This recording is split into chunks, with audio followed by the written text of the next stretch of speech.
नमस्कार, स्वागत है आपका उत्तराखंड खबरनामा न्यूज़ में।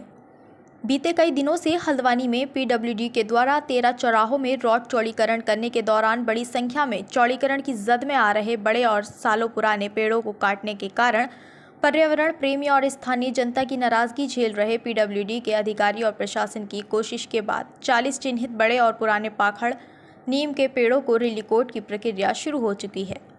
और हल्द्वानी की जनता के लिए खुशी की बात यह है कि प्रशासन और पीडब्ल्यूडी की ये कोशिश सफल हुई है,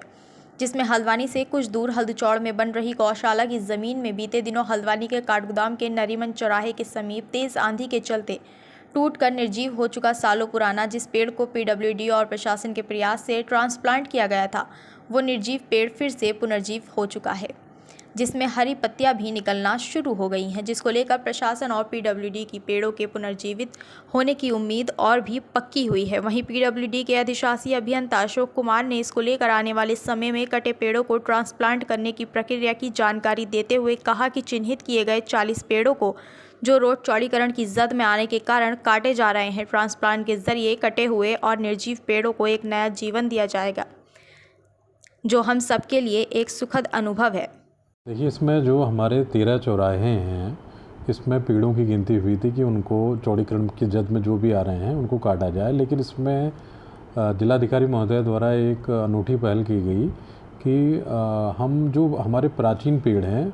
जिनकी उम्र यहाँ पर लोकल लोग 100 साल भी बताते हैं, ऐसे पेड़ों को जो इस तरह की श्रेणी में हैं और जिनको ट्रांसप्लांट किया जा सकता है। ख़ास तौर पर ये हमें एक्सपर्ट से पता चला कि फाइकस प्रजाति के पेड़ जिसमें पाकड़ है, पीपल है, जो भी चौड़ी पत्ती के पेड़ हैं, उनको ट्रांसप्लांट किया जा सकता है। तो इस पर 40 पेड़ों का लिस्टिंग की गई कि इन सभी 13 चौराहों पर जहाँ जहाँ पे भी इस तरह के पेड़ हों उनको चिन्हित कर लिया जाए। और इस बीच में हमारी प्रोसेस चली रही थी कि एक पेड़ जो 100 साल पुराना पेड़ बताते थे नरीमन चौराहे में, वो अचानक गिर पड़ा। और सबसे अच्छी बात यह है कि हमने उसको भी तत्काल ट्रांसप्लांट के लिए हल्दूचौड़ जो गौशाला में लैंड थी वहाँ पर उसको स्थापित कर दिया है। और खुशखबरी यह है कि वो इस समय जीवित है और उसमें पत्तियाँ, उसमें ब्रांचेस निकल आई हैं। और जो ट्रांसप्लांट की प्रोसेस है वो हमने करीब 15-20 पेड़ों में स्टार्ट कर दी है। इसको विभिन्न स्टेजेस से गुजरना होता है। सबसे पहले इसमें लॉपिंग करते हैं, जो भी ब्रांचेज टहनियाँ हैं उनको कटाया जाता है और उसमें फिर एक फंगीसाइड का लेपन होता है और सीलेंट लगाया जाता है ताकि नमी और पानी का कोई असर ना हो। इसके अलावा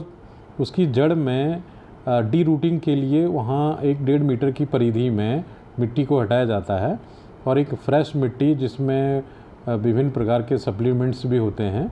वो डाला जाता है और उससे रूट, उनकी नई रूट निकलनी शुरू हो जाती है और जो पुरानी रूट है उनको काट दिया जाता है। और ये करीब 1.5 से 2 महीने 3 महीने करीब ये प्रोसेस चलती है।